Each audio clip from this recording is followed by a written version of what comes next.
ও কাউরাইত এলাকার ভাই এবং বাবাজিরা, বিশ্বাস করুন, আল্লাহর কোরআনের একটা আইনের যদি বাস্তবায়ন হয়ে যাইতো, চোর ধরা পড়লে হাত কাটতে হবে, এই একটা আইনের যদি বাস্তবায়ন হয়ে যায়, বিশ্বাস করেন টেকনাফ থেকে তেতুলিয়া, রূপসা থেকে পাথুরিয়া, গোটা বাংলাদেশ জুড়ে একজন চোর খুঁজে পাওয়া যাবে না। কথা বলেন ঠিক কিনা? জান্নাতের বাগানে আসতে পেরে আমরা সবাই খুশি না বেজার? আসতে নয়, জোরে বলতে হবে, খুশি না বেজার? খুশি হওয়ারই কথা, কারণ এই জান্নাতের বাগানে সবাই আসতে পারে। কথা বলে না, সবাই আসতে পারে। আল্লাহ পাক যাকে ভালোবাসে, আল্লাহ পাক যাকে পছন্দ করে, আল্লাহ পাক যাকে কবুল করে, আল্লাহ পাকের ওই বান্দা বান্দিগুলাই কোরআনের মাহফিলে আসতে পারে। কথা বলেন ঠিক কিনা? আল্লাহ যদি কবুল না করে কোরআনের মাহফিলে আসা যাবে? যাদেরকে কবুল করেছেন আলহামদুলিল্লাহ। যারা এখনো প্যান্ডেলের নিচে বসতে পারি নাই, দাঁড়িয়ে আছি রাস্তায়, দোকানে, বন্ধু বান্ধব আড্ডা মারছি, আমরা দোয়া করছি তাদের জন্য, আল্লাহ পাক যেন তাদেরকে কোরআনের মাহফিলে এই প্যান্ডেলের নিচে বসার সুযোগ করে দেয়। বলেন আমিন। আরো জোরে কোন আমিন। আমি খুব লম্বা আলোচনা করব না, কারণ আমার পরে আরো দুইজন আলোচক আছে। জোরে কোন মারহাবা। তো আপনাদের সাথে শেষ পর্যন্ত ধৈর্য থাকতে হবে, এজন্য আমি খুব লম্বা করব না। আপনাদের সামনে অল্প কিছু সময় কোরআনুল কারীমের যে আয়াত তেলাওয়াত করেছি, আমার তেলাওয়াতকৃত আয়াতকে টার্গেট করে ভূমিকা ছাড়া আলোচনার ভিতরে ঢুকতে চাই। বলেন ইনশাআল্লাহ। আরো জোরে বলেন না ইনশাআল্লাহ। একটু শুধু আমার সঙ্গে আওয়াজ দেওয়া লাগবে, পারবে তো ইনশাআল্লাহ? হ্যাঁ হ্যাঁ, একটু আওয়াজ দেওয়া লাগবে। সম্মানিত ভাইরা, আমি আপনাদের সামনে যে আয়াত তেলাওয়াত করেছি খুব সরল ভাবে বলবো। আমার তেলাওয়াতকৃত আয়াতে আল্লাহ পাক তার বান্দাকে জান্নাত দেওয়ার জন্য, আওয়াজ দিয়া বলেন কি দেওয়ার জন্য? সবাই বলেন নাই কি দেওয়ার জন্য? জান্নাত। জোরে বলেন কি দেওয়ার জন্য? জান্নাত দেওয়ার জন্য আল্লাহ পাক দুইটা শর্ত দিলেন। আল্লাহ যেন বলে, বান্দা এই দুইটা শর্ত যদি পূরণ করতে পারো, আমি আল্লাহ কথা দিলাম তোদেরকে জান্নাতের মালিক করে দিব। সুবহানাল্লাহ বলেন। আমরা বললাম আল্লাহ কোন দুইটা শর্ত পূরণ করলে আপনি আমাদেরকে জান্নাতের মালিক করে দিবেন? আল্লাহ রাব্বুল আলামিন কোরআনুল কারীমের আয়াত নাযিল করে কত সুন্দর করে জানাই দিলেন, বান্দা শোনো। আল্লাহ পাক বলেন, ইন্নাল্লাযীনা আমানু ওয়া আমিলুস সালিহাতি কানাত লাহুম জান্নাতুল ফিরদাউসি নুজুলা। সুবহানাল্লাহ।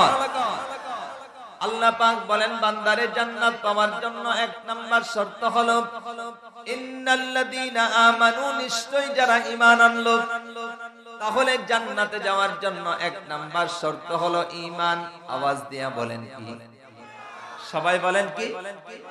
জান্নাতে যাওয়ার জন্য এক নাম্বার শর্ত হলো, যেহেতু জান্নাতে যাওয়ার এক নাম্বার শর্ত আল্লাহ ঈমান করে দিয়েছে, তাহলে এই ঈমান কি জিনিস সর্বপ্রথম জানার দরকার আছে না নাই?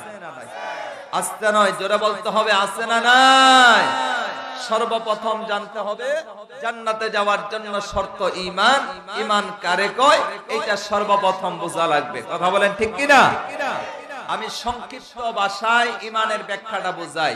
সংক্ষিপ্ত ব্যাখ্যা হলো, আল্লাহর পক্ষ থেকে নবীর মাধ্যমে অকাট্য দলিলের ভিত্তিতে আমরা যা কিছু পেয়েছি সব কিছু একসাথে বিশ্বাস করার নাম হলো ঈমান। তাহলে আল্লাহর পক্ষ থেকে নবীর মাধ্যমে অকাট্য দলিলের ভিত্তিতে আওয়াজ দিয়া বলতে হবে কিতাবটার নাম কি? আল কোরআন। তাহলে এক কথায় গোটা কোরআনটাই মেনে নেওয়ার নাম হলো, জোরে কথা বলতে হবে, এক কথায় ঈমান। এবার বলেন, এই কোরআনের ভিতরে নামাজের কথা আছে না নাই? রোজার কথা, সমাজের কথা, পশু পাখির কথা, ব্যবসায়ীদের কথা, ইমানদারের কথা, চোরের কথা, এটাও আছে? চোরের কথা আছে? কথা বলে না, চোরের কথা আছে? কেউ কয় আছে, কেউ কয় নাই। আহারে, আল্লাহ তাআলা কোরআনুল কারীমের ভিতরে চোরের কথাও কইছে। জোরে কোন মারহাবা। চোর ধরা পড়লে হাত কাটতে হবে, আওয়াজ দিয়া বলতে হবে আইনটা কার? আস্তা নয়, চিল্লায় বলতে হবে। চোর ধরা পড়লে হাত কাটতে হবে। আওয়াজ দিয়া বলেন আইনটা কার? ও কাউরাইত এলাকার ভাই এবং বাবাজিরা, বিশ্বাস করুন, আল্লাহর কোরআনের একটা আইনের যদি বাস্তবায়ন হয়ে যাইত, চোর ধরা পড়লে হাত কাটতে হবে, এই একটা আইনের যদি বাস্তবায়ন হয়ে যায়, বিশ্বাস করেন, টেকনাফ থেকে তেতুলিয়া, রূপসা থেকে পাথুরিয়া, গোটা বাংলাদেশ জুড়ে একজন চোর খুঁজে পাওয়া যাবে না। কথা বলেন ঠিক কিনা? মাত্র আল্লাহর কোরআনের একটা আইন, যে আল্লাহ কোরআনে বলেছেন চোর ধরা পড়লে হাত কেটে দাও, এই একটা আইনের যদি বাস্তবায়ন হয়ে যায়, আমাদের সমাজটা সুন্দর করে দিবেন কে? আস্তা নয়, চিল্লায় বলতে হবে কে? আমার বন্ধুগণ, আমরা যদি কোরআনুল কারীমের এই আইনের কথা বলি, কোরআন থেকে নামাজের কথা বললে অসুবিধা হয় না, কোরআন থেকে রোজার কথা বললে অসুবিধা হয় না, কোরআন থেকে যাকাতের কথা বললে অসুবিধা হয় না, কোরআন থেকে এইভাবে আমার বন্ধুগণ রোজার কথা বললে অসুবিধা হয় না। কিন্তু যখনই কোরআনের আইনের কথা বলা হয়, সমাজের ভিতরে কিছু মানুষ আছে, তাদের চেহারা কালো হয়ে যায়, মাথা গরম হয়ে যায়, চক্ষু লাল হয়ে যায়। আওয়াজ দিয়া বলেন আছে না নাই? আস্তা নয়, জোরে বলতে হবে আছে না নাই? আল্লাহ কোরআনে বলেছেন চোর ধরা পড়লে হাত কেটে দাও। কিছু মানুষ আবার দাবি ওঠায়, হুজুর এটা একটা কথা হলো যে চোর ধরা পড়লে হাত কাটতে হবে, চোরের যদি হাত কাইটা দেয় তাহলে চোর ভাত খাইবে কি দিয়া? এই রকম চোরের পক্ষে সাপাই গাওয়ার মতো কিছু নামদারি মুনাফিক সমাজে আছে না নাই? আসতে কেন? জোরে বলেন আছে না নাই? আমার বন্ধুগণ, আমি তো কই তারা চোরের পক্ষে সাপাই গায় না, তারা সাপাই গায় সুযোগ পাইয়া যারা রাস্তার টাকা চুরি করেছে, সুযোগ পাইয়া যারা ব্রিজের টাকা চুরি করেছে, সুযোগ পাইয়া যারা কালভার্টের টাকা চুরি করেছে, সুযোগ পেয়ে যারা স্কুল ইউনিভার্সিটির টাকা চুরি করেছে, তারা জানে আল্লাহর কোরআনের আইনটা যদি বাস্তবায়ন হয়ে যায়, তাহলে ওই আইন দ্বারা চুরির দায়ে তাদের হাত কাটা হবে। কথা বলেন ঠিক কিনা? ও কাউরাইত এলাকার ভাই এবং বাবাজিরা, আল্লাহ কোরআনে বলেছেন চোর ধরা পড়লে হাত কেটে দাও। আল্লাহর কোরআনের আইনটা বাস্তবায়ন হয়ে যাক, এটাকে আমরা চাই। কারা কারা দুই হাত উত্তোলন করে আল্লাহকে দেখান?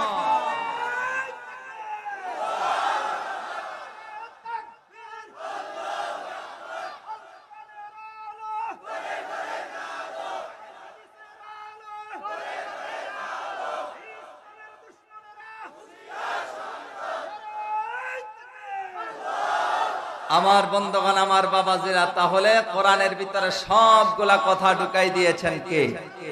আস্তে নয়, সব কথা ঢুকাই দিয়েছেন কে? তাহলে আমার বন্ধুগণ, আমি বুঝাচ্ছিলাম গোটা কোরআনটাই মেনে নেওয়ার নাম হলো ঈমান। কথা বলেন ঠিক কিনা?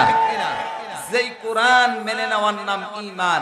আচ্ছা আপনারা বলেন তো, এই যে মাহমুদী সাহেব মাদ্রাসা করছে, এই মাদ্রাসায় তো আল্লাহ কোরআন শেখানো হয়। কথা বলেন ঠিক কিনা? আরে ভাই, কোরআন হলো বিশ্ব নবীকে আল্লাহ তাআলা 3000-এর চাইতে বেশি মুজিজা দান করেছে। আল্লাহর জীবনের, আল্লাহর নবীর জীবনের শ্রেষ্ঠ মুজিজার নাম হলো আল কোরআন। চিৎকার মেরে বলেন আল্লাহু আকবার। আমার বাবাজরা, এই কোরআন যেহেতু মাদ্রাসায় পড়ানো হয় আর মাদ্রাসা কেন্দ্রিক মাহফিল, এই কোরআন সম্পর্কে একটু কথা বলতে চাই। এক কথায় গোটা কোরআনটাই মেনে নেওয়ার নাম হলো ঈমান। আচ্ছা আপনারা কি মনে করেন, আজ থেকে 1450 বছর পূর্বে আল্লাহ পাক যেই কোরআন নাজিল করেছে, আজ 1450 বছর পরে যদি আমরা ওই কোরআনের সঙ্গে একটু কথা বলতে চাই, কোরআনকে প্রশ্ন করি, আচ্ছা আওয়াজ দেয়া বলেন, জবাব দেওয়ার ক্ষমতা কোরআনের আছে না নাই? আস্তে নয়, জোরে বলতে হবে আছে না নাই? কারি সাহেব কত সুন্দর করে কোরআনের তেলাওয়াত করে গেছে। আমি তো অত বড় কারি না, আর কণ্ঠ ভালো না, হুজুর যা শিখাইছে অতটুকুই বলতে পারি। তারপরে যেহেতু আল্লাহর কোরআন এটা এমন একটা কিতাব, যার কণ্ঠ আছে সেই পড়লেও মজা লাগে, যার কণ্ঠ নাই সে পড়লেও মজা লাগে। যেরকম মারহাবা। কোরআনের সঙ্গে আমরা কথা বলবো, প্রশ্ন করব মাত্র কোরআনকে 3টা। আমি যখন কোরআনুল কারীমের আয়াত তেলাওয়াত করব, আয়াত যেখানে তেলাওয়াত শেষ হয়ে যাবে, উচ্চ স্বরে আল্লাহু আকবার বলতে হবে। পারা যাবে ইনশাআল্লাহ? কারণ ওয়াইদা, আল্লাহ কোরআনে বলেছেন ওয়াইজা তুলিয়াত আলাইহিম আয়াতুহু যাদাতহুম ঈমানা ওয়া আলা রাব্বিহিম ইয়াতাওয়াক্কালুন। ঈমানদারের সামনে যখন কোরআনুল কারীমের আয়াত তেলাওয়াত করা হয়, আওয়াজ দিয়া বলেন ঈমানদারের ঈমানটা বাড়ায় দেন কে? আস্তে নয়, জোরে বলেন কে?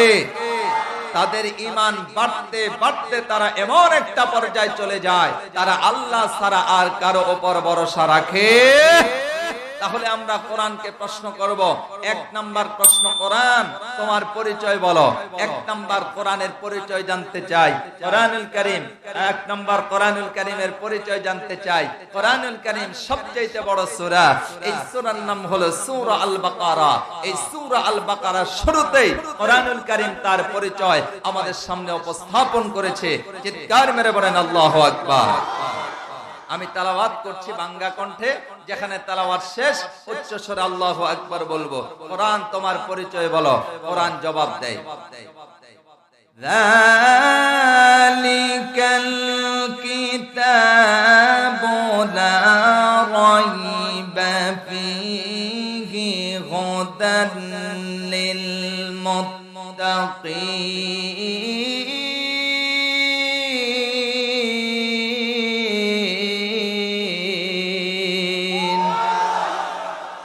কোরআনুল কারীম কত সুন্দর করে জবাব দেয়, এটা ওই গ্রন্থ যার মধ্যে কোনো ভুল, কথা কয় না, ভুল সন্দেহ নেই। এটা হলো মুত্তাকিদের জন্য হিদায়াত এবং মুক্তির পথের দিশারি।